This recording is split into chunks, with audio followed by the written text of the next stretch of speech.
Parliament House, Irish, Tithe na Parliament, in Dublin, Ireland, was home to the Parliament of Ireland, and since 1803 has housed the Bank of Ireland. It was the world's first purpose-built bicameral Parliament House. It is located at College Green. History. Originally it was the site of Chichester House, which was built in the early 17th century by Sir Arthur Chichester. This building was adapted for use by the Irish Parliament in the 1670s, and was demolished to make way for a new parliamentary building. Chichester House was flanked by rows of narrow houses known as Dutch Billies, which were demolished and replaced during the Wide Streets Commission. Construction started in 1729. The building was home to the two Houses of Parliament, serving as the seat of both chambers, the Lords and Commons, of the Parliament of the Kingdom of Ireland for most of the 18th century until that Parliament was abolished by the Act of Union of 1800, when Ireland became part of the United Kingdom of Great Britain and Ireland. The current Parliament building is Leinster House. Plans for the new building. In the 17th century, Parliament settled at Chichester House, a townhouse in Hog Gen Green, later College Green, formerly owned by Sir George Carew, Lord President of Munster and Lord High Treasurer of Ireland, which had been built on the site of a nunnery disbanded by King Henry VIII at the time of the dissolution of the monasteries. Carew's house, named Chichester House after its later owner Sir Arthur Chichester, was a building of sufficient importance to have become the temporary home of the Kingdom of Ireland's law courts during the Michaelmas law term in 1605. Most famously, the legal documentation facilitating the plantation of Ulster had been signed there on November 16, 1612. Chichester House was in a dilapidated state, allegedly haunted and unfit for official use. In 1727 Parliament voted to spend £6,000 on a new building on the site. It was to be the world's first purpose-built two-chamber Parliament building. The then ancient Palace of Westminster, the seat of the English, before 1707, and, later, British Parliament, was a converted building. The House of Commons's odd seating arrangements were due to the chamber's previous existence as a chapel. Hence MPs faced each other from former pews. The design of this building, one of two purpose-built Irish parliamentary buildings, along with Parliament Buildings, Stormont, was entrusted to an architect, Edward Lovett Pearce, who was a Member of Parliament and a protégé of the Speaker of the House of Commons, William Connolly of Castletown House. During construction, Parliament moved into the Blue Coat Hospital on Dublin's north side. The foundation stone for the new building was laid on February 3, 1729 by Thomas Wyndham, 1st Baron Wyndham, the Lord Chancellor of Ireland. Design. Pearce's design was revolutionary. The building was effectively semicircular in shape, occupying nearly 6,000 square metre, 1.5 acres. Unlike Chichester House, which was set far back from Hog Gen Green, the new building opened directly onto the green. The principal entrance consisted of a colonnade of Ionic columns extending around three sides of the entrance quadrangle, forming a letter E. Three statues, representing Hibernia, the Latin name for Ireland, Fidelity and Commerce, later carved by Edward Smith, stood above the portico. Over the main entrance, the royal coat of arms was cut in stone. The building underwent extensions by architect James Gondon, as Pearce had died. Gondon was responsible for three of Dublin's finest buildings, the Custom House, the Four Courts and the King's Inns.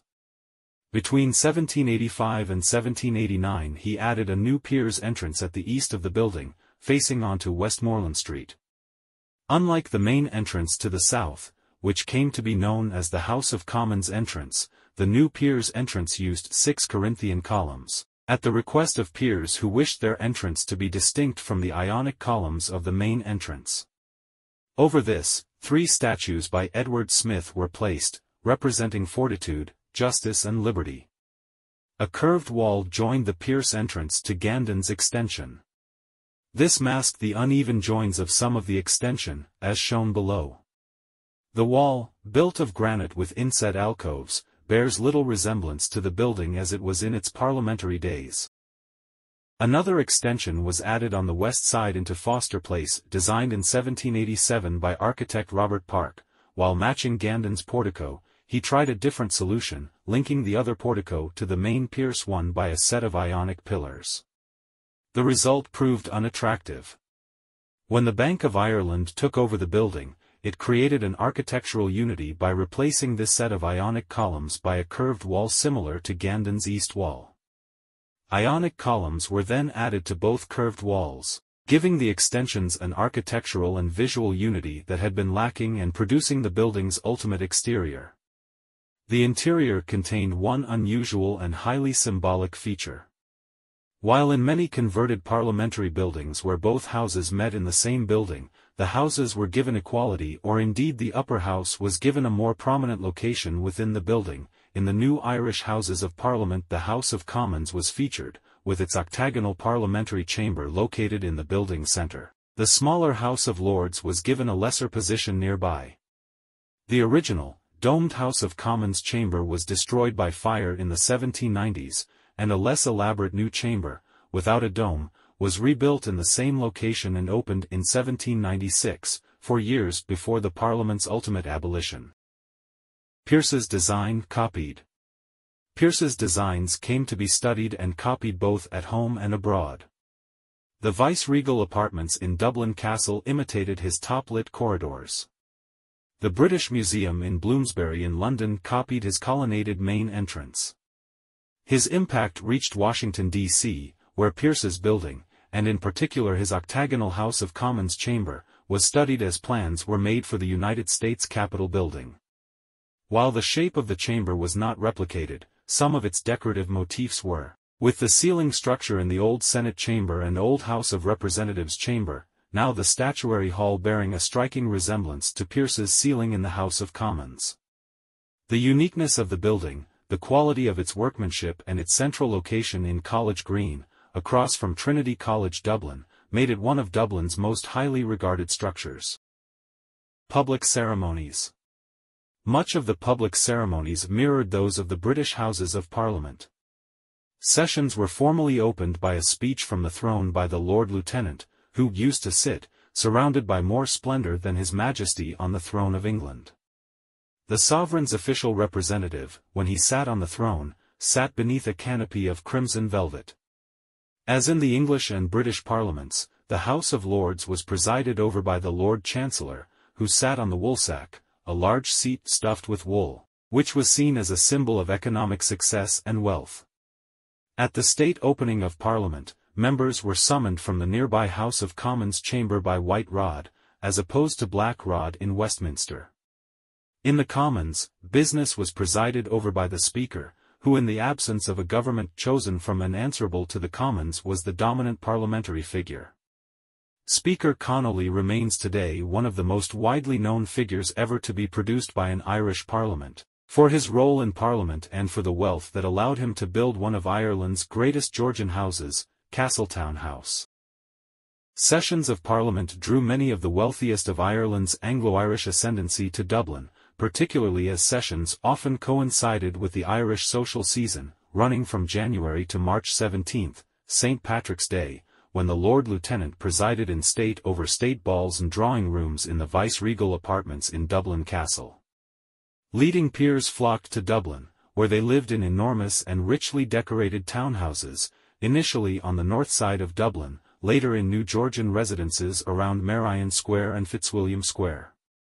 Their presence in Dublin, along with large numbers of servants, provided a regular boost to the city's economy. The abolition of Parliament in 1800 had a major economic impact. The woolsack was used by the Lord within a decade. Many of the finest mansions, including Leinster House, Powerscourt House, and Aldborough House, had been sold, often to government agencies. Though Parliament itself was based on the exclusion of the vast Irish Catholic majority in Ireland, many nationalist historians and writers blamed the absence of Parliament for Dublin's increased impoverishment, with many of the large mansions in areas like Henrietta Street sold to property developers and landlords who reduced them to tenements. The draw of the vice-regal court and its social season was no longer enough to encourage most Irish peers and their entourages to come to Dublin. Their absence, with all their collective spending, severely damaged the Dublin economy, which went into dramatic decline. By the 1830s and 1840s, nationalist leader Daniel O'Connell was leading demand for the repeal of the Act of Union and the re-establishment of an Irish Parliament in Dublin, only this time one to which Catholics could be elected, in contrast with the earlier Anglican-only Assembly. Abolition. In the last 30 years of the Irish Parliament, a series of crises and reforms changed its role. In 1782, following agitation by major parliamentary figures, but most notably Henry Grattan, the severe restrictions such as Poyning's Law that effectively controlled the Irish Parliament's ability to control its own legislative agenda were removed, producing what was known as the Constitution of 1782. A little over a decade later, Roman Catholics, who were by far the demographic majority, were allowed to cast votes in elections to Parliament, though they were still barred from office. The crisis over the madness of King George III produced a major strain in Anglo-Irish relations, as the King's parliaments possessed the theoretical right to nominate a regent without the requirement that they choose the same person. However, they in fact chose the Prince of Wales, who served as the Prince Regent in both the Kingdom of Great Britain and the Kingdom of Ireland. The British government decided the entire relationship between Britain and Ireland should be changed, with the merger of both kingdoms and their parliaments. After one failed attempt, this finally was achieved, albeit with mass bribery of members of both houses, who were awarded British and United Kingdom peerages and other encouragements. In August 1800 Parliament held its last session in the Irish Houses of Parliament. On January 1, 1801, the Kingdom of Ireland and its Parliament officially ceased to exist, with the new United Kingdom of Great Britain and Ireland coming into being, with a united Parliament meeting in Westminster, to which Ireland sent approximately 100 members, while peers in the peerage of Ireland had the constant right to elect a number of fellow Irish peers as representative peers to represent Ireland in the House of Lords, on the model already introduced for Scottish peers. After 1800, Bank. Initially, the former Parliament House was used for a variety of purposes, including as a military garrison and as an art gallery.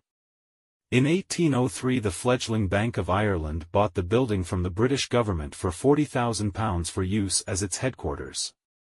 As a result, the chamber was broken up to form small offices and by a magnificent cash office.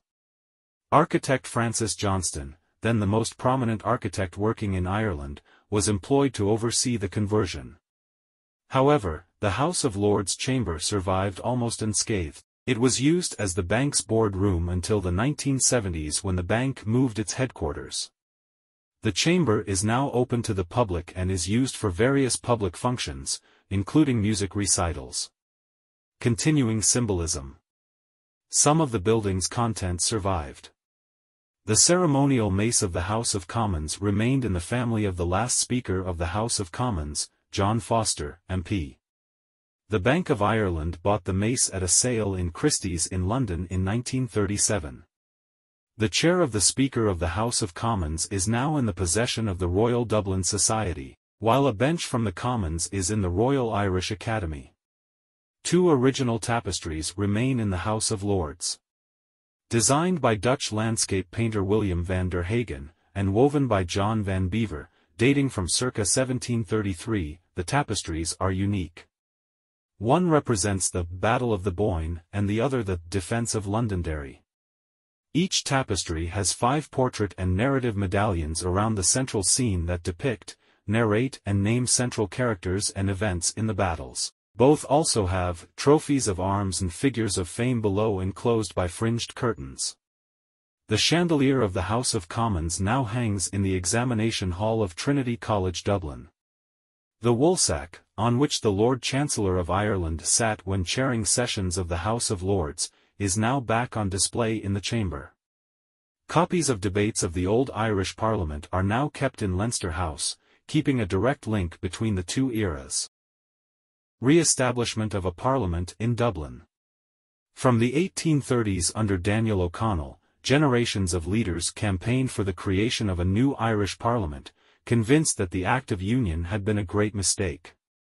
While O'Connell campaigned for full-scale repeal, leaders like Isaac Butt and Charles Stewart Parnell sought a more modest form of home rule within the United Kingdom, rather than an independent Irish state. Leaders from O'Connell to Parnell and later John Redmond spoke of the proud day on which an Irish Parliament might once again meet in what they called Grattan's Parliament in College Green. When, in 1911, King George V and his consort Queen Mary visited Dublin, where they attracted mass crowds, street sellers sold drawings of the King and Queen arriving in the not-too-distant future at the old Houses of Parliament in College Green. Their advocacy resulted in several legislative attempts to re-establish an Irish Parliament. The first attempt in 1886 did not pass the British House of Commons, while the second in 1893 was blocked by the massive Unionist majority in the British House of Lords. Finally, the passage of the Parliament Act in 1911, which restricted the veto powers of the House of Lords, created space in 1914 for an Irish Home Rule Bill to pass both houses, receive the royal assent and become law. However, the First World War injected what proved to be a fatal delay for Home Rule, and in late April 1916, a small band of radical Republicans under Patrick Pearse staged the Easter Rising, in which they seized a number of prominent Irish buildings, mainly in Dublin, and proclaimed an Irish Republic. One building they did not take over was the old Parliament House. Perhaps they feared that, as a bank, it would be heavily protected. Perhaps, expecting that the Rising would ultimately fail and that the reaction to the Rising and what Pearse called their blood sacrifice, rather than the Rising itself, would reawaken Irish nationalism and produce independence, they did not seek to use the building for fear that it, like the GPO, would be destroyed in the British counterattack. Or perhaps, because of its association with a former ascendancy parliament, it carried little symbolism for them. The Rising eventually led to the partitioning of Ireland and the establishment of the Irish Free State, which was a British dominion rather than a form of home rule. The Dáil. In January 1919, Irish Republican MPs elected in the 1918 general election assembled to form the First Dáil and issued a unilateral declaration of independence. They chose the Round Room of the Mansion House, the official residence of the Lord Mayor of Dublin, for their home. The Round Room had more royal connections than the old Parliament House. It had been built for the visit of King George IV in 1821. It is highly unlikely that the Bank of Ireland, then with a largely Unionist board, some of whom were directly descended from members of the former Irish Parliament, would have supplied the building for such a use. The building was also a working bank and headquarters. In 1921 the British government created a House of Commons of Southern Ireland through the Government of Ireland Act 1920, also known as the Fourth Home Rule Act, though only 4 MPs, all Unionists, assembled for the state opening of Parliament by the Lord Lieutenant, which was held in the Royal College of Science rather than the old Parliament House. Section 66 of the 1920 Act stated that once the Government of Southern Ireland had provided alternative accommodation for the bank and compensation for moving, the old Parliament House would become vested in His Majesty for the use of the Parliament of Southern Ireland. However, the House of Commons of Southern Ireland failed to operate, no Government of Southern Ireland was ever formed, superseded by the Irish Free State. In 1922, when the provisional government under W. T. Cosgrave made its plans for independence, it gave little thought to the old Parliament House. In addition to dealing with the bank, it lacked room around it for additional buildings to be used for governmental purposes. Directly behind it was a major street called Fleet Street. In front of it, at both the Lords and Commons entrances, were major thoroughfares, College Green and Westmoreland Street, leaving the only space for expansion on its Foster Place side, which also had little space for offices. Finally, in the Ireland of 1922 with a civil war raging, the building was not secure enough to be used as a modern-day parliament. As a result, the Free State initially hired Leinster House from its then owner, the Royal Dublin Society, in 1922, before buying it in 1924. Longer-term plans either to convert the Royal Hospital Kilmainham into a national parliament, or to build a new Parliament House, all fell through, leaving Leinster House as the accidental result. Modern view. The house is seen generally with affection by Dubliners. It was used as a symbol by generations of nationalist leaders from O'Connell to Parnell and Redmond in their own quest for Irish self-government. In a particular irony, Sinn Féin, which as a Republican party fought for Irish independence during the Anglo-Irish War, was founded by a man, Arthur Griffith, who sought to restore the King, Lords and Commons of Ireland and the 1782 Constitution to the centre of Irish governance, and the College Green Houses of Parliament to its position as the home of an Irish Parliament. To this day some still lobby for the re-establishment of the College Green House of Parliament. In 2006, the Minister for Communications, Energy and Natural Resources, Eamon Ryan, met with Bank of Ireland's chief executive and chair to propose the building for an electronic library. In 2010, Minister of State, Sean Haughey, proposed that the building be handed over to the state in return for the Irish state's bailout of the bank during the Irish banking crisis. Both suggestions were rejected by the bank. Other suggestions included that the building be used to house the bank's former art collection, that it be used as an office for an elected Lord Mayor of Dublin, or that it house the Dáil or Sinead and act as a Parliament building again. In 2011, Jimmy Deenihan, Minister for Arts, Heritage and the Gaeltacht, wrote to the bank setting out proposals to acquire the building as a venue for the state to use as a cultural venue and requesting a meeting with the bank's governor. TD Kevin Humphreys in 2012 also called for the bank to return the building to the state.